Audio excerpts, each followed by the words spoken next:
High friends, அப்கமிங்ல வரக்கூடிய railway and SSC எக்ஸாம்ஸை ஃபர்ஸ்ட் அட்டெம்ப்ட்ல கிளியர் பண்றதுக்கு ரயில்வே தமிழன் பேட்ச் வந்து டெய்லி கொண்டு போயிட்டு இருக்கோம். ஸோ இன்னைக்கு வந்து டே 2.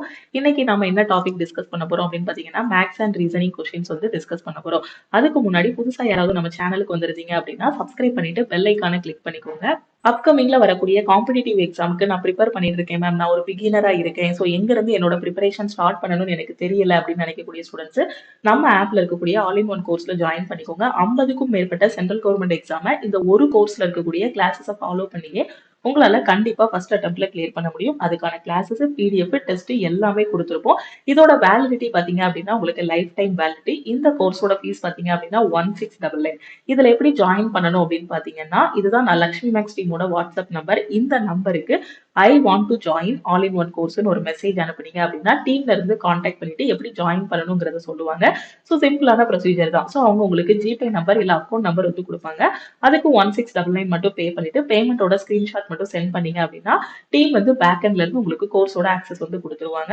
ஸோ நான் ஒரு பிகினரா இருக்கேன், எனக்கு பேசிக்ஸ் எதுவுமே தெரியாது அப்படின்னு நினைக்கக்கூடிய ஸ்டூடெண்ட்ஸ் ஆல் இன் ஒன் கோர்ஸ்ல ஜாயின் பண்ணிக்கோங்க. உங்களுக்கு பேசிக்ல இருந்து ஹை லெவல் வரைக்கும் எல்லாமே டீச் பண்ணிருப்போம். போஸ்டிங் வாங்குற வரைக்குமே ஃபுல் கைடன்ஸ் வந்து ஆல் இன் ஒன் கோர்ஸ்ல உங்களுக்கு கொடுத்துருவோம். ஓகே, உங்க ஃப்ரெண்ட்ஸ் யாராவது எக்ஸாம்க்கு ப்ரிப்பேர் பண்றாங்கன்னா மறக்காம அவங்களுக்கு நம்ம ஆப்போட லிங்க், நம்ம கோர்ஸோட லிங்கை ஷேர் பண்ணுங்க.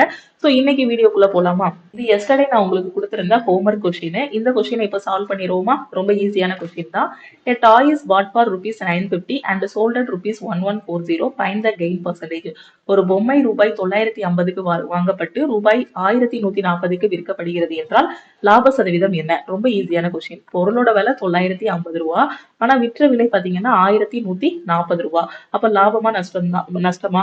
லாபம் தான். சோ லாபம் வந்து எவ்வளவு வரும்? 1140 மைனஸ் 950. ஸோ மைனஸ் பண்ணா 0, 14 5 போனா 9, ஸோ 10ல 9 போனா 1, 190 ரூபாய் வந்து லாபமா இருக்கும். ஸோ எனக்கு லாப சதவீதம் கண்டுபிடிக்கணும். ஸோ 190 மேல போட்டுக்கோங்க, காஸ்ட் பிரைஸை கீழே போட்டுக்கோங்க. ஸோ சதவீதம்ங்கிறதுனால இன்ட்டு 100 போட்டுக்கலாம். ஸோ இந்த 0 கட் ஆகிரும். ஒரு 19 எத்தனை 19? 5 டைம்ஸ் போகும். ஒரு 5 5, 25 100.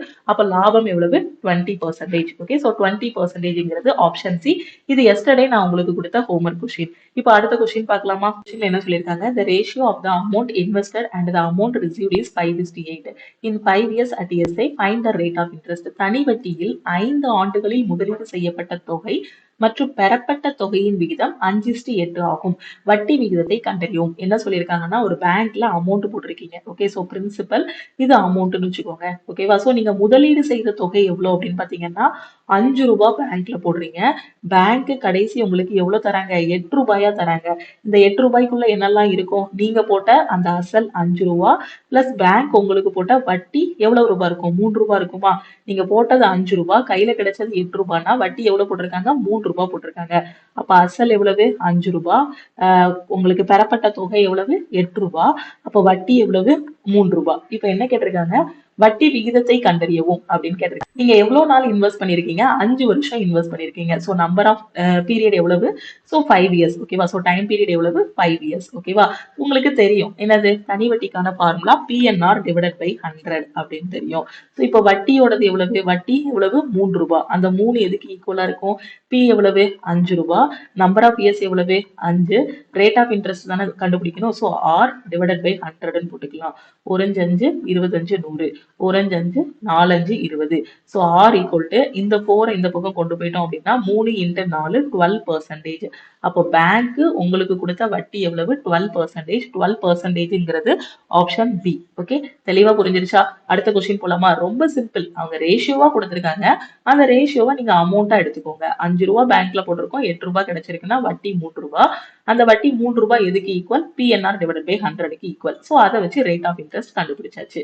அடுத்த கொஸ்டின் பாருங்க. The volume of a right circular cylinder is 8448 centimeter cube and its curved surface area is 1/8 of the number representing its volume. What is the height of the cylinder? என்ன சொல்லியிருக்காங்கன்னு புரியுதா? ஒரு உருளையோட கன அளவு பாத்தீங்க அப்படின்னா 8448 சென்டிமீட்டர் கியூப். உருளையோட கன அளவுக்கான ஃபார்முலா என்ன? πr square h. இதை நம்மளோட ஆல் இன் ஒன் கோர்ஸ்ல உங்களுக்கு சொல்லி கொடுத்துருக்கேன். இந்த உருளை, கூம்பு இது எல்லாமே என்ன ஷேப்ல வரும்? 3D ஷேப்ல வந்துடும். ஓகே, πr ஸ்கொயர் h எதுக்கு ஈக்குவல்? 8448க்கு ஈக்குவல். இப்ப அடுத்த வரியை ரீட் பண்ணுங்க. அதன் வலைபரப்பு உருளையோட வலைபரப்புக்கான ஃபார்முலா என்ன? உருளையோட வலைபரப்புக்கான ஃபார்முலா என்ன? 2πr/h. இதுதான் உருளையோட வலைபரப்பு. அதன் வலைபரப்பு அதன் அளவை குறிக்கும் எண்ணில் 1/8 ஆகும். அளவைனா என்ன அளவு? கன அளவு. அதாவது என்ன சொல்லியிருக்காங்கன்னா, ஒரு உருளை இருக்கு, ஒரு சிலிண்டர் இருக்கு, அதோட வால்யூம் வந்து இது. இப்போ இதோட வலைபரப்பு பாத்தீங்க, கர்வ்டு சர்ஃபேஸ் ஏரியா பாத்தீங்கன்னா இந்த வால்யூம்ல 1/8ன்னு சொல்லியிருக்காங்க. அப்படின்னா அந்த உருளையோட ஹைட் என்ன, இதான் கண்டுபிடிக்கணும். அப்போ வால்யூம்ங்கிறத நான் πr ஸ்கொயர் ஹெச்னு எழுதிட்டேன். அதுக்கப்புறம் அதோட வலைபரப்பு கேட்டிருக்காங்க. ஸோ வலைபரப்பு 2πr/h. ஓகேவா? ஸோ அந்த 2πr/h எதுக்கு ஈக்குவலா இருக்குன்னா கன அளவுல 1/8க்கு ஈக்குவலா இருக்கும். அப்ப கன அளவு எவ்வளவு? 8 4 4 8. சோ இதுல 1/8 எடுத்தீங்கன்னா அதுதான் வலைபரப்பு. புரிஞ்சிருச்சா நான் என்ன சொல்றேன்னு? அப்படின்னா உருளையோட உயரம் என்ன, அதோட ஹைட் என்ன, இதான் கொஸ்டின்ல கேட்டிருக்காங்க. ஓகே, சோ தெளிவா புரியுதா? இப்ப இதை கட் பண்ணலாமா? கட் பண்ணா என்ன வரும்? 8. ஸோ ஒரு 8. ஸோ திருப்பி எத்தனை தடவை போகும்? 0. 5 8 40. 6 8 48. 2πr/h வேல்யூ வந்து என்னது? 1056. இதுல இருந்து πr/h வேல்யூ வந்து கண்டுபிடிங்க. So πr/h is equal to 1056 divided by 2 வரும். ஸோ கட் பண்ணா என்ன வரும்? 528 கிடைக்கும். அப்ப πr/h வேல்யூ வந்து என்னது? 528. ஓகேவா? இப்போ நமக்கு என்ன கண்டுபிடிக்கணும்? அந்த உருளையோட உயரம் கண்டுபிடிக்கணும். நமக்கு என்ன டேட்டா இருக்கு? πr ஸ்கொயர் ஹெச்சோட வேல்யூ இருக்கு. இப்போ இந்த πr ஸ்கொயர் ஹெச்சை நான் எப்படி எழுதுறேன்னு பாருங்க. πr ஸ்கொயர் ஹெச்சை πr/h இன்ட்டு ஆறுன்னு நான் எழுதலாமா? புரியுதா? இதை நான் எப்படி எழுதலாம்? πr/h இன்ட்டு ஆறுன்னு எழுதலாம். ஓகே, ஸோ இப்படி எழுதிட்டேன்னா இந்த πr/h இன்ட்டு ஆர் எதுக்கு ஈக்குவல்? 8448க்கு ஈக்குவல். நான் சொல்றது புரியுதா? நான் எதுக்காக இப்படி எழுதியிருக்கேன்னா என் கையில என்ன வேல்யூ இருக்கு? πr/h வேல்யூ இருக்கு. இந்த πr/h வேல்யூவை இதுல சப்ஸ்டியூட் பண்ணேன்னா எனக்கு ரேடியஸ் கிடைக்கும். அதுக்கப்புறம் அந்த ரேடியஸை தூக்கி இதுல சப்ஸ்டியூட் பண்ணேன்னா எனக்கு என்ன கிடைச்சிரும்? ஹைட் வந்து கிடைச்சிரும். அதுக்காக தான் நான் இந்த மாதிரி பண்றேன். ஏன்னா என்கிட்ட வேற டேட்டா எதுவுமே இல்லை. என் கையில இருக்கிறது ரெண்டு வேல்யூ தான். ஒன்னு πr/h வேல்யூ, இன்னொன்னு πr ஸ்கொயர் ஹெச் வேல்யூ. நான் கண்டுபிடிக்க வேண்டியது என்னன்னா ஹச் தான் கண்டுபிடிக்கணும். அப்போ நான் ஃபர்ஸ்ட் என்ன பண்ணலாம்? இங்க இருக்க πr/h-ஐயும் இதையும் வச்சு என்ன பண்ணலாம் நான் யோசிக்கணும். அப்ப இந்த πr/h தூக்கி இதுல போட்டேன் அப்படின்னா எனக்கு ஆரோட வேல்யூ கிடைக்கும். அந்த ஆரோட வேல்யூ திருப்பி இதுல தூக்கி போட்டேன் அப்படின்னா எனக்கு ஹச்சோட வேல்யூ கிடைச்சிரும். சோ நல்லா கவனிங்க. πr ஸ்கொயர் ஹெச்சோட வேல்யூ என்னது? πr/h வேல்யூ என்னது? 528 இன்ட்டு ஆர். ஏன்னா நான் πr ஸ்கொயர் ஹெச் தான் πr/h இன்ட்டு ஆர்ன்னு பிரிச்சு எழுதியிருக்கேன். Okay, so 8448. இதுல இருந்து ஆரோட வேல்யூ உங்களுக்கு என்ன வரும்? 8448 divided by 528. Okay, so cut பண்ணலாமா? டைரக்டாவே கட் பண்ணிடலாம். எப்படியும் ஹோலா கட் ஆக தான் போகுது. 528 ஒரு தடவை போகும். 14ல 8 போனா 6. ஸோ 3ல 2 போனா 1. 100. ஸோ திருப்பி என்ன இருக்கு? 8. 8ல 5 போனா 3. ஸோ 3168 இருக்கும். ஸோ பார்க்க போனா என்ன வேல்யூ வருது? கிட்டத்தட்ட ஒரு 6 டைம்ஸ் போகுமா? ஏன்னா 6 5 30. இங்க 31 இருக்கு. அப்ப 6 8 48, 12 16. ஸோ கரெக்டா வருது. அப்ப எத்தனை? 16. அப்ப ரேடியஸோட வேல்யூ உங்களுக்கு என்ன வருது? 16 தான் ரேடியஸோட வேல்யூ. ஓகே, இப்போ உங்களுக்கு ரேடியஸ் தேவையில்ல, ஹைட் தான் வேணும். இப்போ நாம என்ன பண்ணலாம்? இந்த ரேடியஸை தூக்கி இதுல சப்ஸ்டியூட் பண்ணலாமா? இதுலயும் சப்ஸ்டியூட் பண்ணி கண்டுபிடிக்கலாம், இல்ல இதுலயும் சப்ஸ்டியூட் பண்ணி கண்டுபிடிக்கலாம். இதுல ஆர் ஸ்கொயர் எல்லாம் வந்திருக்கு. ஸோ கால்குலேஷனுக்கு கொஞ்சம் டைம் எடுக்கும். அதனால ரொம்ப சிம்பிளா இந்த ரேடியஸை தூக்கி இதுல போட்டுடலாமா? போட்டா என்ன வரும்? பையோட வேல்யூ 22/7 இன்ட்டு ஆரோட வேல்யூ 16 இன்ட்டு ஹைட் தான் கண்டுபிடிக்கணும். h is equal to 528. So இப்போ கிராஸ் மல்டிப்ளை பண்ணுங்க. அதாவது இந்த 7 தூக்கி இங்க கொண்டு போங்க. So h is equal to 528 into 7 divided by இந்த 22 இன்ட்டு 16 கீழே வந்துருமா? ஸோ இதை கட் பண்ணலாமா? கட் பண்ணுங்க. ஸோ இப்போ கட் பண்ணலாம். 16 வாய்ப்பாடு வச்சு கட் பண்ணலாம். ஒரு 16 16, 3 16 48. ஸோ மீதி 4 இருக்கும். 3 16 48. ஸோ திருப்பி 33 இன்ட்டு 7 இருக்கு. ஸோ இதை மல்டிப்ளை பண்ணா உங்களுக்கு என்ன வரும்? 33 இன்ட்டு 7ங்கும் போது ஆன்சர் வந்து 7 3 21, 7 3 21 2 23, 231 டிவைடட் பை 22 இருக்கும். ஓகே, இதை ரொம்ப சிம்பிளா கட் பண்ணிடலாம். அப்ப ஆன்சர் வந்து என்ன வரும் உங்களுக்கு? ஸோ எல்லாமே 10க்கு மேல வரும். அப்படிதானே? இங்க 22 இருக்கு, இங்க 23 இருக்கு. கிட்டத்தட்ட 10க்கு மேல ஆன்சர் வரும். ஏன்னா 10 டைம்ஸ்னாலே 220 தான் வரும். இங்க 231 இருக்கிறதுனால 10க்கு மேல ஆன்சர் வரும். ஸோ நம்ம என்ன பண்ணிடலாம்? இந்த 8ங்கிற ஆன்சரை எலிமினேட் பண்ணிடலாம், 9 எலிமினேட் பண்ணிடலாம். So maybe 10.5 or 11.2. இது ரெண்டுல 11.2 வர்றதுக்கு வாய்ப்பு இல்லை. ஏன்னா கொஞ்சம் தான் கூடி இருக்கு. 10 டைம்ஸ்னால 221, அது போக எக்ஸ்ட்ரா ஒரு 11 தான் கூடி இருக்கு. அப்போ 11.2 வர்றதுக்கு வாய்ப்பே இல்லை. 11 டைம்ஸ் போறதுக்கு வாய்ப்பு இல்லை. ஏன்னா 11 டைம்ஸ்ங்கும் போது உங்களுக்கு பாத்தீங்கன்னா 242 ஆகிரும். அப்போ 10.5 தான் கரெக்ட்னு சொல்லிடலாம். நம்ம சிம்பிளிஃபை பண்ணாமலே 10.5 தான் கரெக்ட்னு சொல்லிடலாம் ஆப்ஷனை எலிமினேட் பண்ணி. ஸோ இப்போ கேன்சல் பண்ணாலும் உங்களுக்கு ஆன்சர் அதான் வரப்போகுது 231 22. ஸோ திருப்பி என்ன வரும், இங்க 0 சேர்ப்போம். ஸோ 10 டைம்ஸ் போகும், அப்படிதானே, 0 சேர்த்தாச்சு. ஸோ இப்போ என்ன பண்ணலாம், இங்க பாயிண்ட் வச்சுட்டு இங்க ஒரு 0 சேர்க்கணும். ஸோ 5 டைம்ஸ் போகும். ஸோ 10.5. அப்போ ஹைட் எவ்வளவு, 10.5 சென்டிமீட்டர். இதுதான் அந்த உருளையோட உயரம். ஸோ இதுக்கப்புறம் நாம வந்து பேப்பர் பெண்ணே இல்லாம ஈஸியா ஆன்சர் பண்ணிடலாம். 231 by 22ங்கும் போது கண்டிப்பா 10 விட அதிகமா இருக்கும். ஆனா 11க்கு போகாது. 10 விட அதிகம் 11 தொடாதுன்னா இந்த ஆப்ஷன்ஸ் எல்லாத்தையுமே எலிமினேட் பண்ணிடலாம். ஒரே ஒரு ஆப்ஷன் மட்டும் தான் 10.5 இருக்கு. ஸோ அப்போ ஆப்ஷன் டி தான் கரெக்ட்னு சொல்லிடலாம். ஓகே, அடுத்த கொஸ்டின் போலாமா.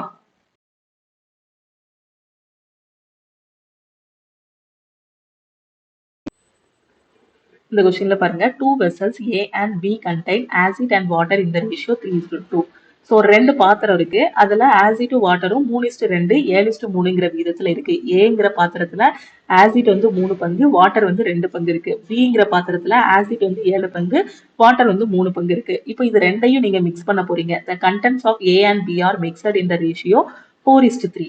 இதை என்ன விகிதத்துல மிக்ஸ் பண்ண போறீங்கன்னா 4:3ங்கிற விகிதத்துல நீங்க மிக்ஸ் பண்ண போறீங்க. Okay, what is the ratio of acid and water in the resulting solution. A மற்றும் பி ஆகிய 2 பாத்திரங்கள் முறையே 3:2 7:3 என்ற விகிதத்தில் அமிலம் மற்றும் நீரை கொண்டிருக்கின்றன. ஃபர்ஸ்ட் பாத்திரத்துல ஆசிட் அண்ட் வாட்டர் 3:2ங்கிற விகிதத்துல இருக்கு, ரெண்டாவது பாத்திரத்துல 7:3ங்கிற விகிதத்துல இருக்கு. இப்ப இது ரெண்டையும் என்ன ரேஷியோல நீங்க மிக்ஸ் பண்ண போறீங்கன்னா 4:3ங்கிற ரேஷியோல நீங்க வந்து மிக்ஸ் பண்ண போறீங்க. ஓகேவா, சோ அப்படி மிக்ஸ் பண்ணீங்க அப்படின்னா புதுசா கிடைக்கக்கூடிய அந்த மிக்சர்ல இருக்கக்கூடிய ஆசிட் வாட்டரோட ரேஷியோ என்ன, இதான் கொஸ்டின்ல கேட்டிருக்காங்க.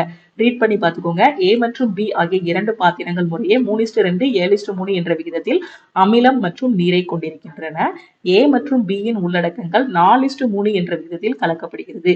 விளைந்த கரைசலில் அமிலம் மற்றும் நீரின் விகிதம் என்ன, இதான் கொஸ்டின்ல கேட்டிருக்காங்க. ஓகே, ஸோ இப்போ எப்படி மிக்ஸ் பண்ண போறோம் அப்படிங்கிறத பாருங்க. So acid water. Okay, so இதுல இருந்து நான் என்ன பண்ண போறேன்னா 4 பங்கு எதை எடுக்க போறேன், ஆசிட்டை எடுக்க போறேன். அப்ப 4 × 3ன்னு போட்டு விட்டுறக்கூடாது. ஏன்னா எனக்கு 3 லிட்டர் இருக்குன்னாங்கன்னா நான் டைரக்டா 3 லிட்டர் எடுத்துக்கலாம். 5ல 3 பங்கு. ஃபர்ஸ்ட் பாத்திரத்துல டோட்டலா எவ்வளவு இருக்கு, 5 இருக்கு. அதுல ஆசிட் எவ்வளவு, 5ல 3 பங்கு தான் ஆசிட்.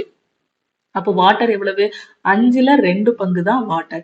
இப்ப ரெண்டாவது பாத்திரத்துக்கு போறீங்கன்னா எவ்வளவு ஆசிட் இருக்குன்னு கேட்டா 7 இருக்குன்னு சொல்லக்கூடாது. 10ல 7 பங்கு. டோட்டல் எவ்வளவு, 7 + 3 10. 10ல 7 பங்கு ஆசிட். அதே தண்ணி எவ்வளவு இருக்குன்னு கேட்டா என்ன சொல்லணும், 10ல 3 பங்கு வாட்டர் இருக்குன்னு சொல்லணும். ஓகேவா, இப்போ நாம என்ன பண்ண போறோம்னா ஆசிட் எல்லாம் எடுக்க போறோம். ஸோ 4 பங்கு ஃபர்ஸ்ட் இதுக்கு, ஃபர்ஸ்ட் பாத்திரத்துல இருந்து 4 பங்கு எடுக்கணும். ஸோ 4 இன்ட்டு ஃபர்ஸ்ட் இதுல எவ்வளவு இருக்கு, 3/5 இருக்கா. ஸோ 4 × 3/5 பிளஸ் இப்போ ரெண்டாவது பாத்திரத்துக்கு போறீங்க. ஸோ ரெண்டாவது பாத்திரத்துல எவ்வளவு எடுக்கணும்னா 3 பங்கு எடுக்கணும். ஸோ ஏன்னா ஆசிட் கூட தான் சேர்க்கணும், வாட்டரை வாட்டர் கூட தான் சேர்க்கணும். ஓகேவா, ஸோ ரெண்டாவது பாத்திரத்துல ஆசிட் எவ்வளவு இருக்கு உங்களுக்கு, 7/10 இருக்கு. ஸோ இதுல எத்தனை பங்கு எடுக்கணும்னா 3 பங்கு தான் எடுக்கணும். ஸோ 3 × 7/10. ஓகே, இப்போ அதே மாதிரி வாட்டருக்கு பாத்திரத்துல வாட்டர் எவ்வளவு இருக்கு, 2/5 இருக்கு. ஸோ வாட்டர் வந்து எத்தனை எடுக்கணும் அப்படின்னு பாத்தீங்கன்னா 4 பங்கு எடுக்கணும். ஏன்னா 4:3ங்கிற ரேஷியோல தான் அது வந்து மிக்ஸ் ஆகணும். ஓகே, இதுல உள்ள வாட்டர் 4 பங்கு, இதுல உள்ள வாட்டர் 3 பங்குங்கிற ரேஷியோல தான் மிக்ஸ் ஆகணும். 4 × 2/5 பிளஸ் அடுத்து என்னது இருக்கு, 3 பார்ட்டா. ஸோ 3 × 3/10. நான் எழுதியிருக்கிறது புரியுதா. ஸோ இதுல கன்ஃபியூஷன் இருக்காதுன்னு நினைக்கிறேன். ஸோ இது ஆசிட், ஃபர்ஸ்ட் பாத்திரத்துல இருக்க ஆசிட், இது ரெண்டாவது பாத்திரத்துல இருக்க ஆசிட். இது ஃபர்ஸ்ட் பாத்திரத்துல இருக்க தண்ணி, இது ரெண்டாவது பாத்திரத்துல இருக்க தண்ணி. ஆசிட்டை ஆசிட் கூட ஆட் பண்ணுங்க, வாட்டரை வாட்டர் கூட ஆட் பண்ணுங்க. ஓகே, ஸோ இப்போ இதை மல்டிப்ளை பண்ணா உங்களுக்கு ஆன்சர் என்ன வரும், 12/5 இருக்குமா. So 12/5 plus 21/10 divided by 8/5 plus 9/10 இருக்கும். ஓகே, ஸோ இப்போ நம்ம இதுக்கு எல்சிஎம் எடுத்துடலாமா. எல்சிஎம் எடுத்தா என்ன வரும், 10 தான் எல்சிஎம்மா இருக்கும். ஸோ இதை 2ஆல மல்டிப்ளை பண்ணா 24 பிளஸ் 21 இருக்கும். அடுத்த இதுல இதுக்கு எல்சிஎம் 10 இருக்கும். இதை 2ஆல மல்டிப்ளை பண்ணா 16 பிளஸ் 9 இருக்கும். இந்த 10ஐயும் கேன்சல் பண்ணிடலாமா. ஒரு ஃபிராக்ஷனுக்கு கீழே இன்னொரு ஃபிராக்ஷன் இருந்தா நம்ம என்ன பண்ணணும், டைரக்டா 10ஐயும் கேன்சல் பண்ணிடலாம். அப்படி கேன்சல் பண்றதுல உங்களுக்கு கன்ஃபியூஷன் இருந்தா எப்படி எழுதுங்க, இதை 45/10. ஓகேவா, ஒரு ஃபிராக்ஷன், அந்த ஃபிராக்ஷனுக்கு கீழே இன்னொரு டிவிஷனோ ஒரு ஃபிராக்ஷன் மாதிரி வருது அப்படின்னா என்ன பண்ணணும், ஒரு ஃபிராக்ஷனும் இன்னொரு ஃபிராக்ஷனும் வகுத்தல்ல இருக்கு அப்படின்னா ஃபர்ஸ்ட் ஃபிராக்ஷன் அப்படியே எழுதிட்டு இந்த வகுத்தல நீங்க என்னவா மாத்தணும், பெருக்கலா மாத்திட்டு ரெண்டாவது இருக்க ஃபிராக்ஷனை நீங்க என்ன பண்ணணும், தலைகீழ போடணும். ஸோ 10/25. ஸோ இதுவும் கேன்சல் ஆகிரும். ஸோ ஃபைனல் ஆன்சர் உங்களுக்கு என்ன வரும், 45/25. இன்னும் சிம்பிளிஃபை பண்ணா என்ன வரும், 9/5 கிடைக்கும். ஸோ ஆன்சர் என்ன வரும், 9/5. அப்ப ஆசிட் 9 பங்கு, வாட்டர் வந்து 5 பங்கு இருக்கும். ஸோ 9:5 தான் இதுக்கான ஆன்சர். ஸோ 9:5ங்கிறது ஆப்ஷன் சி. ஓகே, தெளிவா புரிஞ்சிருச்சா? அடுத்த கொஸ்டின் போலாமா? கரெக்டா ஆசிட் கூடயும் வாட்டர் கூடயும் மிக்ஸ் பண்ணணும். ஓகே, அதுல வந்து என்ன மிஸ்டேக் பண்ணுவாங்கன்னா டைரக்டா இதை 3 டைரக்டா இதை 10ன்னு எடுக்கக்கூடாது. ரேஷியோலங்கும் போது அது பங்குல தான் இருக்கு. அப்போ டோட்டல்ல எவ்வளவு இருக்கு அப்படிங்கிறத நாம பார்க்கணும். ஓகே, அடுத்த கொஸ்டின் பாருங்க. இந்த கொஸ்டின்ல என்ன சொல்லியிருக்காங்க, the ratio of number of girls and boys in a school is 8:7. If the percentage increases in the number of girls and boys is 10% and 20%, what will be the new ratio? ஒரு ஸ்கூல்ல பாத்தீங்கன்னா boys and கேர்ள்ஸோட ரேஷியோனா 8:7 இருக்கு. இப்போ பாய்ஸோடது 10%, கேர்ள்ஸோடது 20% increase ஆகுதுன்னா new ratio என்னன்னு கேட்டிருக்காங்க. இதே மாதிரி கொஸ்டின் நம்ம நிறைய வாட்டி டிஸ்கஸ் பண்ணியிருக்கோம். இது ரொம்ப முக்கியமான கொஸ்டின் கூட. ஒரு பள்ளியில் உள்ள சிறுமி மற்றும் சிறுவர்களின் எண்ணிக்கை, ஓகேவா, சிறுமி மற்றும் சிறுவரா, சாரி, கேர்ள்ஸ் அண்ட் பாய்ஸோட ரேஷியோ, நான் பாய்ஸ் அண்ட் கேர்ள்ஸ் சொல்லிட்டேன்னா, ஸோ சிறுமி மற்றும் சிறுவர்களோட விகிதம் வந்து 8:7ங்கிற ரேஷியோல இருக்கு. இப்ப திடீர்னு என்ன ஆகுதுன்னா சிறுமி மற்றும் சிறுவர்களோட எண்ணிக்கையில 10%, 20% அதிகமாகுது. ஸோ சிறுமியோடது 10%, சிறுவனோடது பாத்தீங்க அப்படின்னா 20% அதிகமாகுது. அப்போ நியூ ரேஷியோ என்னன்னு கேட்டிருக்காங்க. அப்போ ஏற்கனவே 8 கேர்ள்ஸ் இருக்காங்கன்னு வச்சுக்கோங்க, 8 பங்கு இருக்காங்கன்னு வச்சுக்கோங்க, 10% அதிகமாகுது. எப்பவுமே இனிஷியலா இருக்கிறத 100 எடுத்துக்கணும். அதிகமாகுது அப்படின்னா இது கூட பிளஸ் பண்ணணும், கம்மி ஆகுது அப்படின்னா இதுல இருந்து மைனஸ் பண்ணணும். ஸோ அதிகமாகுதா, அப்ப 8 இன்ட்டு, ஸோ 10% அதிகமா 110/100. ஓகே, ஸோ இது கேர்ள்ஸோடது. பாய்ஸோடது எவ்வளவு அதிகமாகுது, 20%. அப்போ 7 இன்ட்டு 120/100 போட்டுடலாமா? புரியுதா? சோ இப்ப என்ன பண்ணலாம், இந்த 100 கேன்சல் ஆகிரும், இதுவும் கேன்சல் ஆகிரும். சோ திருப்பி என்ன பண்ணலாம், 2 4 8, 3 4 12. சோ ஆன்சர் என்ன வரும், 22:21. ஓகே, இதுதான் இந்த கொஸ்டினுக்கான ஆன்சர். அப்ப கேர்ள்ஸ் எத்தனை பங்கு இருப்பாங்க, 22 பங்கு இருப்பாங்க. பாய்ஸ் எவ்வளவு இருப்பாங்க, 21 பங்கு இருப்பாங்க. 22:21ங்கிறது ஆப்ஷன் பி. ஓகே, அடுத்த கொஸ்டின் போலாமா? So இந்த கொஸ்டின்ல பாருங்க, find the principal if a sum of rupees 3249 is received at compound interest at the rate of 14% per annum for 2 years. 2 ஆண்டுகளுக்கு ஆண்டுக்கு 14% என்ற விகிதத்தில் கூட்டு வட்டியில் 3249 ரூபாய் பெறப்பட்டால் அசல் எவ்வளவு அப்படின்னு கேட்டிருக்காங்க. நீங்க பேங்க்ல என்ன பண்றீங்கன்னா பீன்னு ஒரு அமௌண்ட் வந்து போடுறீங்க. இப்போ எத்தனை வருஷத்துக்கு போடுறீங்க அப்படின்னு பாத்தீங்கன்னா ஒரு 2 வருஷத்துக்கு போடுறீங்க. 2 வருஷத்துக்கு போடுறீங்க. இப்போ பேங்க் உங்களுக்கு கொடுக்கக்கூடிய வட்டி விகிதம் எவ்வளவு அப்படின்னு பாத்தீங்கன்னா 14% வந்து கொடுக்குறாங்க. எதுக்கு, ஆண்டுக்கு 14% வந்து கொடுக்குறாங்க. இப்போ 2 வருஷம் கழிச்சு போய் நீங்க பாத்தீங்க அப்படின்னா பேங்க் உங்க கையில 3249 ரூபாய் தராங்க. அப்ப இந்த 3249 ரூபாய் உங்க கையில தந்தாங்கன்னா இதுக்குள்ள என்னெல்லாம் இருக்கும், நீங்க போட்ட பிரின்சிபல் அமௌண்ட், பேங்க் உங்களுக்கு கொடுத்த வட்டி, இது ரெண்டும் சேர்ந்து இருக்குமா? பிரின்சிபல் பிளஸ் இன்ட்ரெஸ்ட் தான் என்னது, அமௌண்ட். அப்ப அந்த 3249 ரூபாய்க்குள்ள நீங்க இன்வெஸ்ட் பண்ண பிரின்சிபலும் பேங்க் உங்களுக்கு கொடுத்த வட்டியும் இருக்கும். ஓகே, சோ இதுக்கான ஷார்ட்கட் P × 1 + R/100 இந்த ஃபார்முலாவை நாம யூஸ் பண்ண போறது கிடையாது. ஓகே, சோ நான் இதுக்கான ஷார்ட்கட் ஏற்கனவே உங்களுக்கு சொல்லி கொடுத்துருக்கேன். எங்க, நம்மளோட ஆல் இன் ஒன் கோர்ஸ்ல சொல்லி கொடுத்துருக்கேன். பேசிக்ஸ் எதுவும் தெரியல அப்படின்னா நீங்க ஆல் இன் ஒன் கோர்ஸ்ல பாத்துக்கோங்க. இப்ப இன்ட்ரெஸ்ட் 14%, இதை ஃபிராக்ஷன்ல எப்படி எழுதலாம், இது எங்க சொல்லி கொடுத்துருக்கேன், இது வந்து பெர்சன்டேஜ் கிளாஸ்ல சொல்லி கொடுத்துருக்கேன். பெர்சன்டேஜ் டு ஃபிராக்ஷன்னா என்னன்ட்டு. அப்ப இதை 7/15 எழுதலாமா, ஃபிராக்ஷன்ல பார்த்த உடனே தெரியும். இல்ல 14/100 போட்டு கேன்சல் பண்ணாலும் என்ன வரும் உங்களுக்கு, 7/50 தான் வரப்போகுது. ஓகே, சோ இப்ப என்ன பண்ணலாம், அடுத்த ஸ்டெப்ல இங்க பிரின்சிபல் எழுதிக்கோங்க, இங்க அமௌண்ட் எழுதிக்கோங்க. பிரின்சிபல் எத்தனை பங்கு, இந்த 7/50 இருக்கு இல்லையா, இந்த ஃபிராக்ஷன்ல கீழே இருக்க 50 இருக்கு இல்லையா, அது வந்து பிரின்சிபல்னு எடுத்துக்கணும். அந்த இன்ட்ரெஸ்ட் இருக்கு இல்லையா, அதை ஃபிராக்ஷனா மாத்திக்கோங்க.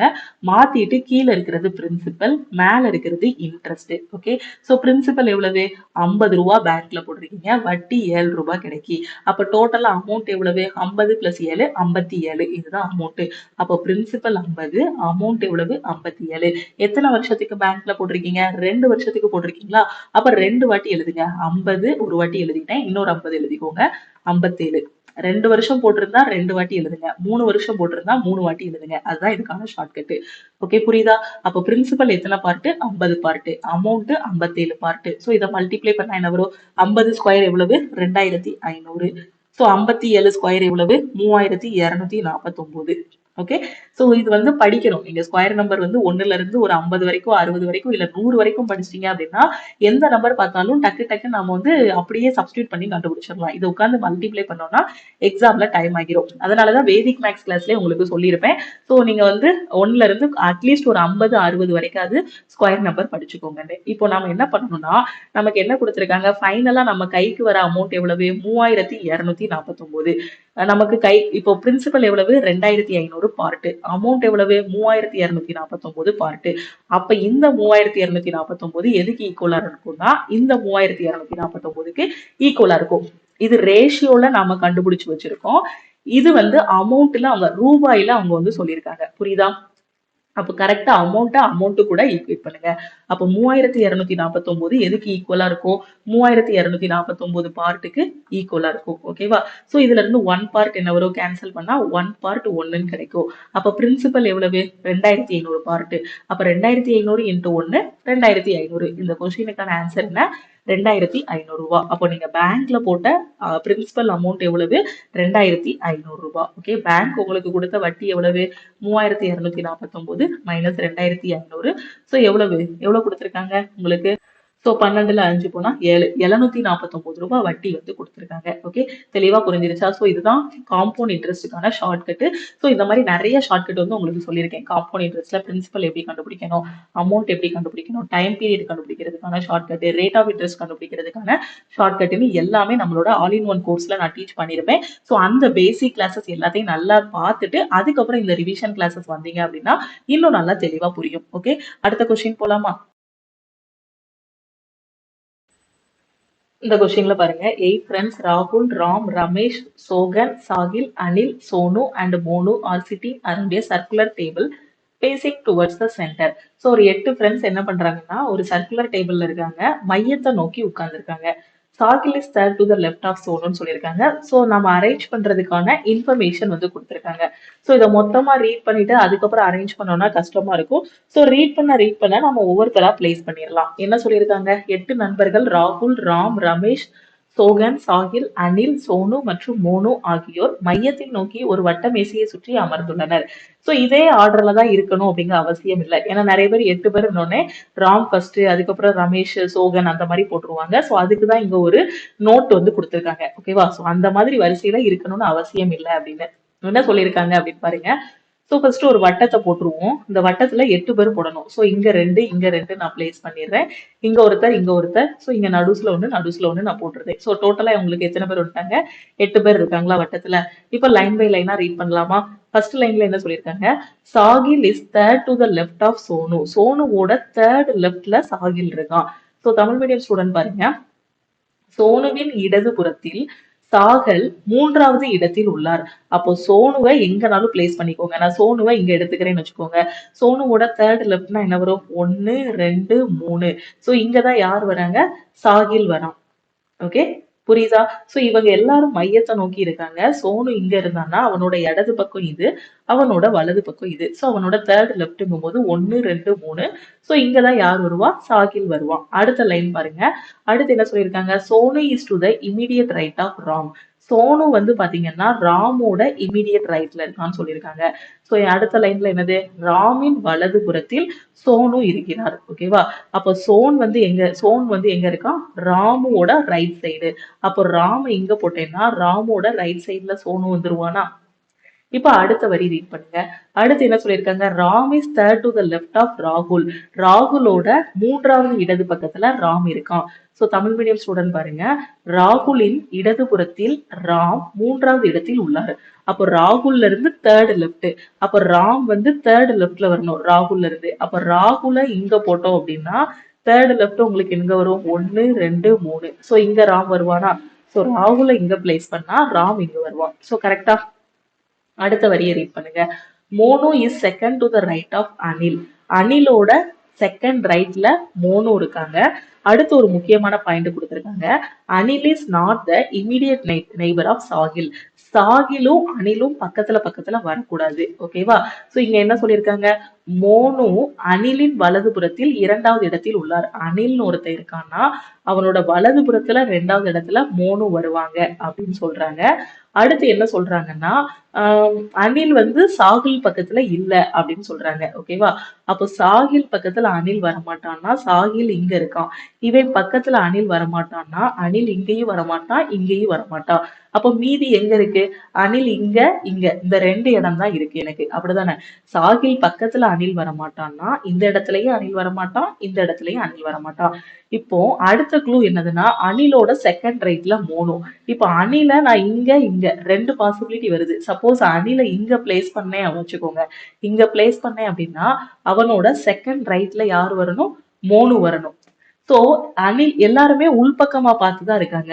அப்ப அணில இங்க பிளேஸ் பண்ணேன் அப்படின்னா மோனு வந்து 1 2 இங்க போட்டேன்னா செகண்ட் லெஃப்ட் ஆகிரும். அப்ப நாம அணில எங்க பிளேஸ் பண்ணா கரெக்டா இருக்கும்? அணில இந்த இடத்துல பிளேஸ் பண்ணா 1 2, இந்த இடத்துல மோனுவை நான் பிளேஸ் பண்ணலாம். நான் சொல்றது தெளிவா புரியும்னு நினைக்கிறேன்.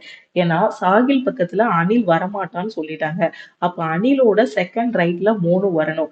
நான் இங்க தூக்கி அணில போட்டேன்னா அணிலோட செகண்ட் லெஃப்ட்ல மோனு வந்துருவா. அதனால அணில நான் இங்க பிளேஸ் பண்றேன். 2 பாசிபிலிட்டியே நான் சொல்லி தந்துட்டேன். சோ அணில இங்க பிளேஸ் பண்ணாதான் செகண்ட் ரைட்ல மோனு கரெக்டா போட முடியும். சோ இப்ப எல்லாரையும் பிளேஸ் பண்ணியாச்சு. இன்னும் 2 இடம் காலியா இருக்கு. சோ அங்க யார் வருவாங்கன்னு பார்க்கலாம். அடுத்து என்ன சொல்றாங்க? அடுத்த லைன்ல Anil is not the immediate neighbour of Sahil. இது பார்த்தாச்சு. Sohan is not the immediate neighbour of Ram. Ram பக்கத்துல சோகன் வரமாட்டான் அப்படின்னு சொல்றாங்க. சோ ராம் எங்க இருக்கான்? இந்த இருக்கான் ராம். இவன் பக்கத்துல சோகன் வரமாட்டான். அப்ப சோகன் இங்க வரமாட்டான். ராம் பக்கத்துல சோகனை போட முடியாது. அப்ப சோகனை எங்க தூக்கி போடலாம்? இங்க போட்டா கரெக்டா இருக்குமா? சோ இங்க சோகனை போட்டுடலாம். ஓகே. சோ மீதி மிச்சம் இருக்க ஒருத்தரை தூக்கி இங்க போட்டுடலாம். அடுத்து கொஸ்டின் என்ன கேட்டிருக்காங்க? ராமின் இடதுபுறத்தில் மூன்றாவதாக இருப்பவர் யார்? ராமோட தேர்ட் லெஃப்ட்ல யார் இருக்காங்க? ராம் இந்த இருக்கான். அவனோட ரைட் இது, அவனோட லெஃப்ட் இது, அவனோட தேர்ட் லெஃப்ட்னா 1 2 3. சோ இந்த இடத்துலதான் யார் இருக்காங்க? உங்களுக்கு சோகன் இருக்கான். ஓகேவா? சோ ராமோட தேர்ட் லெஃப்ட்ல யார் வருவாங்க? 1 2 3. யார் இருக்கா? சோகன் இருக்கான். அப்போ சோகன் அப்படிங்கிறது ஆப்ஷன் ஏ. புரியுதா? ஒண்ணுமே இல்ல. அந்த வரியை கரெக்டா ரீட் பண்ணி வட்டத்துல அப்படியே பிளேஸ் பண்ணிட்டே வந்தோம் அப்படின்னா குயிக்கா ஆன்சர் வந்துடும். ஓகேவா? சோ டவுட் இருக்காதுன்னு நினைக்கிறேன். அடுத்த கொஸ்டின் பார்க்கலாமா? இந்த கொஸ்டின்ல பாருங்க, கேலண்டர்ல உள்ள கொஸ்டின் வந்து கேட்டிருக்காங்க. ஸோ ஏற்கனவே நான் நம்மளோட ஆல் இன் ஒன் கோர்ஸ்ல உங்களுக்கு கேலண்டர் பத்தி சொல்லி கொடுத்துருக்கேன். ஸோ கேலண்டர் பாக்குறதுக்கு முன்னாடி லீப் இயர்னா என்ன, ஆட் டேனா என்ன, நார்மல் இயர்னா எத்தனை என்ன அப்படிங்கிறது உங்களுக்கு தெளிவா தெரிஞ்சிருக்கணும். இந்த கொஸ்டின் என்ன சொல்லியிருக்காங்க? 19 ஏப்ரல் 1962 வந்து தேர்ஸ்டேவா இருந்துச்சு அப்படின்னா then what will be the day of the week of 15 June 1965? 19 April 1962ங்கிறது வியாழக்கிழமை. வியாழக்கிழமைனா என்ன சொல்லுவோம்? தேர்ஸ்டேன்னு சொல்லுவோம். அப்போ 15 ஜூன் 1965 என்ன கிழமை? இதான் கொஸ்டின்ல கேட்டிருக்காங்க. ஓகேவா? ரொம்ப சிம்பிள். ஒரு 3 ஸ்டெப்ல ஆன்சர் வந்துடும். இப்போ 19 ஏப்ரல் 1962.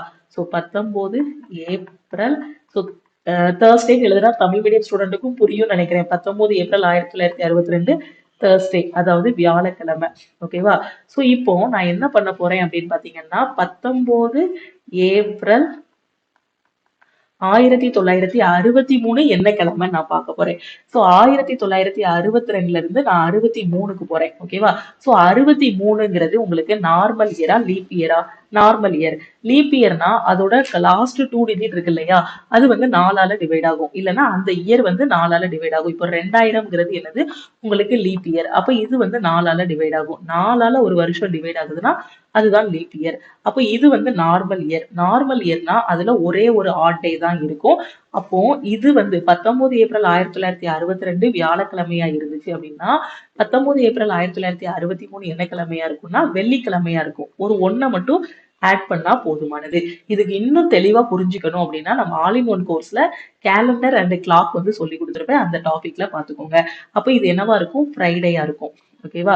சோ இப்போ அடுத்து நான் என்ன பார்க்க போறேன்னா 19 ஏப்ரல், உங்களுக்கு புரியணுங்கிறதுக்காக தான் எழுதி காட்டுறேன்.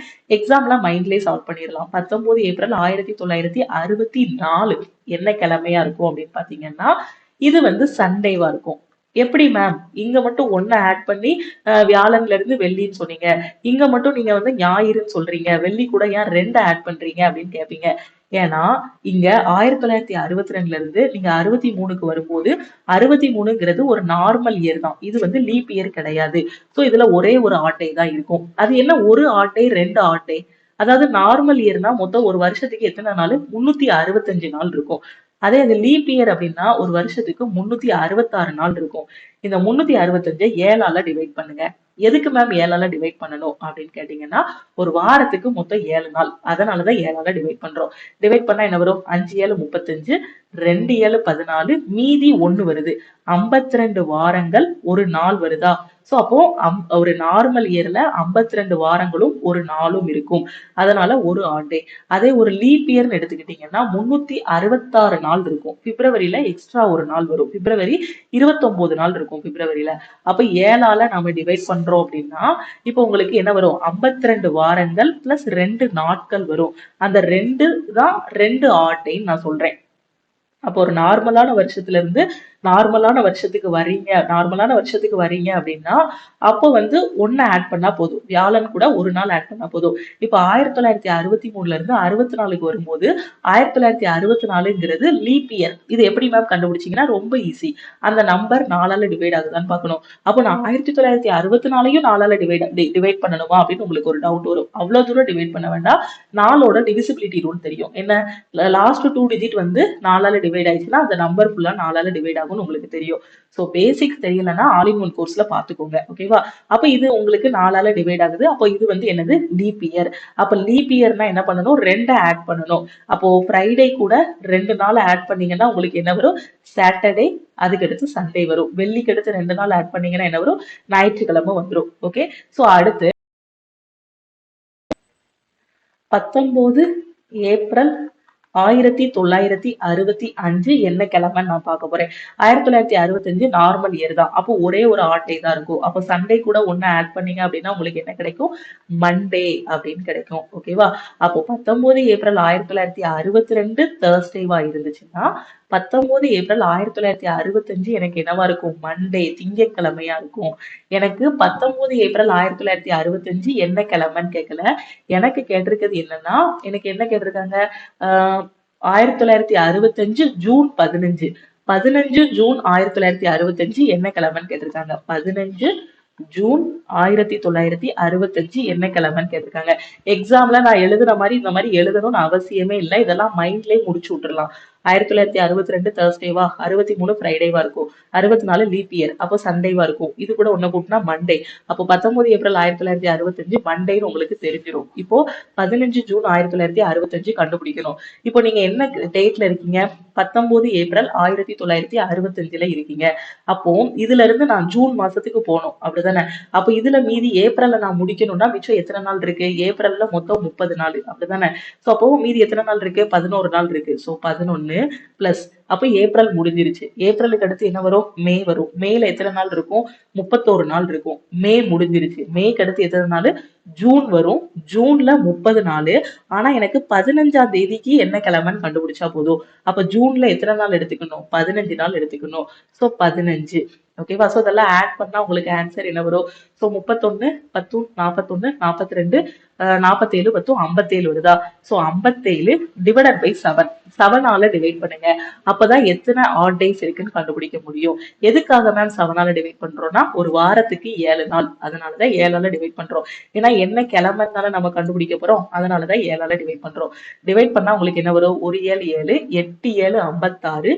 மீதி எத்தனை இருக்கும்? மீதி 1 கிடைக்குமா? இல்லைன்னா இப்படி டிவைட் பண்ணி பாருங்க. 57 7 8 7 56. சோ மீதி என்ன வருது? 1 கிடைக்கி. அப்போ மீதி 1ன்னா ஒரே ஒரு ஆட் டே இருக்கு. இங்க நீங்க என்ன கொண்டு வந்தீங்க? திங்கட்கிழமை கொண்டு வந்தீங்களா? 19 ஏப்ரல் 1965 திங்கட்கிழமையா?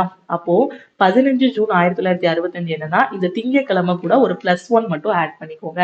அப்ப திங்கள் கூட +1 ஆட் பண்ணா உங்களுக்கு என்ன வரும்? செவ்வாய் வரும். ஓகேவா? இது வந்து மண்டே அப்படின்னா மண்டே +1 உங்களுக்கு என்னது? டியூஸ்டே. அப்ப ஆன்சர் என்னது? 15 ஜூன் 1965 எனக்கு செவ்வாய்க்கிழமை, டியூஸ்டே. ஸோ டியூஸ்டேங்கிறது ஆப்ஷன் ஏ. ஓகேவா? ஸோ ரொம்ப ரொம்ப ஈஸியான கொஸ்டின். உங்களுக்கு புரியணுங்கிறதுக்காக தான் ஸ்டெப் பை ஸ்டெப்பா சொல்லியிருக்கேன். நான் டைரக்டாவே இந்த ஸ்டெப்புக்கு வந்திருப்பேன். 19 ஏப்ரல் 1965 மண்டேன்னு நான் சொன்னேன்னா உங்களுக்கு புரியாது. அதுக்காக தான் நிறுத்தி நிதானமா லீப் இயர்னா என்ன, நார்மல் இயர்னா என்னங்கிறத சொல்லி கொடுத்தேன். ஓகேவா? ஸோ இதை நீங்க எக்ஸாம்ல டைரக்டாவே இந்த இடத்துக்கு வந்துடலாம், மண்டேன்னு வந்துடலாம். அதுக்கப்புறம் இதை கடகடன் கால்குலேட் பண்ணிடலாம். எத்தனை டேஸ் வந்து மிச்சம் இருக்குங்கிறத கால்குலேட் பண்ணிட்டு மீதி என்னன்னு கொண்டு வந்துட்டோம்னா அது கூட ஆட் பண்ணோம்னா அதான் ஆன்சர். இதுல எதுவும் டவுட் இருக்கு அப்படின்னா நீங்க நம்மளோட ஆல் இன் ஒன் கோர்ஸ்ல பாத்துக்கோங்க. அதுலதான் உங்களுக்கு நிறுத்தி நிதானமா ஒரு 10 கிளாஸ் போயிருக்கும். கேலண்டர் கிளாஸ் மட்டுமே ஒரு 10 கிளாஸ் கிட்ட டீச் பண்ணிருப்பேன். ஸோ அதுல வந்து நீங்க பாத்துக்கோங்க. ஒரு 4 கிளாஸ் வந்து பேசிக் கிளாஸும் மீதி இருக்கிறது எல்லாமே பிராக்டிஸ் செட்டும் கொண்டு போயிருப்போம். ஓகேவா? ஸோ அந்த கிளாஸ்ல நீங்க பாத்துக்கோங்க. அடுத்த கொஸ்டின் பார்க்கலாமா? அந்த கொஸ்டின்ல பாருங்க, k greater than or equal to l greater than m less than n less than or equal to x ன்னு கொடுத்திருக்காங்க. ஓகே, சோ இதுல எது ட்ரூவா இருக்கும், எந்த இது வந்து ட்ரூ அப்படின்னு கேட்டிருக்காங்க. சோ எப்படி கால்குலேட் பண்ணலாம், எப்படி கண்டுபிடிக்கலாம்? ஃபர்ஸ்ட் ஆப்ஷன் எடுத்துக்கோங்க. எக்ஸுக்கும் எம்முக்கும் என்ன ரிலேஷன் பாருங்க. எம் இந்தா இருக்காங்க, எக்ஸ் இந்தா இருக்காங்க. ஸோ இதுவுமே நான் இன்இக்வாலிட்டி அப்படின்னு ஒரு டாபிக் சொல்லி கொடுத்துருப்பேன் நான் உங்களுக்கு. அதுல சொல்லி கொடுத்துருப்பேன், இந்த less than or equal to வந்தாங்கன்னா யாருக்கு ஃபர்ஸ்ட் ப்ரிஃபரன்ஸ் கொடுக்கணுங்கிறதுக்கு ஷார்ட்கட் வச்சு சொல்லி கொடுத்துருப்பேன். இவங்க 3 பேர் வர்றாங்கன்னா ஃபர்ஸ்ட் ப்ரிஃபரன்ஸ் யாருக்கு கொடுக்கணும்னா லெஸ் தேனுக்கு கொடுக்கணும். ஓகேவா? ஸோ இந்த மாதிரி ஷார்ட்கட்ஸ் வச்சும் சொல்லி கொடுத்துருப்பேன், நார்மல் மெத்தடும் சொல்லி கொடுத்துருப்பேன். ஸோ இது ரிவிஷன் கிளாஸ். இதுல நம்ம பேசிக்ஸ், ஒவ்வொரு கொஸ்டினுக்கும் பேசிக்ஸ் எல்லாம் சொல்லி கொடுத்தோம் அப்படின்னா கிளாஸ் வந்து ரொம்ப லென்த்தா போயிடும். ஓகேவா? அப்ப less than or equal to வந்திருந்தாங்கன்னா யாரை ஃபர்ஸ்ட் ப்ரிஃபரன்ஸ் கொடுக்கணும்னா லெஸ் தேனுக்கு தான் ஃபர்ஸ்ட் ப்ரிஃபரன்ஸ் கொடுக்கணும். அப்ப லெஸ் தேன் எடுத்துக்கோங்க. அப்ப எம் லெஸ் தேன் எக்ஸ்ன்னு கிடைக்குமா? எம் லெஸ் தேன் எக்ஸ்ன்னு கிடைக்கும். ஓகேவா? அப்போ எம் லெஸ் தேன் எக்ஸ்னும் நான் சொல்லலாம், இல்லைன்னா எக்ஸ் கிரேட்டர் தேன் எம்னு சொல்லலாம். அப்போ ஃபர்ஸ்ட் இருக்கிறது எனக்கு கரெக்ட். அடுத்த ரெண்டாவது ஆப்ஷன் பாருங்க, எக்ஸுக்கும் எல்லுக்கும் பாருங்க.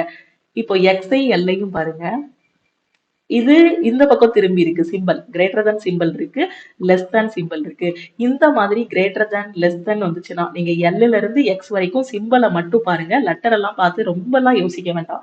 இந்த மாதிரி சிம்பிள் ஒண்ணு திரும்பிக்கிட்டு இருக்கு பாருங்க, ஒண்ணு லெஸ் தேனா இருக்கு, ஒண்ணு கிரேட்டர் தேனா இருக்கு. இப்படி ஒருத்தர் திரும்பிக்கிட்டு இருந்தாங்கன்னா நாம எப்படி கம்பேர் பண்ண முடியும்?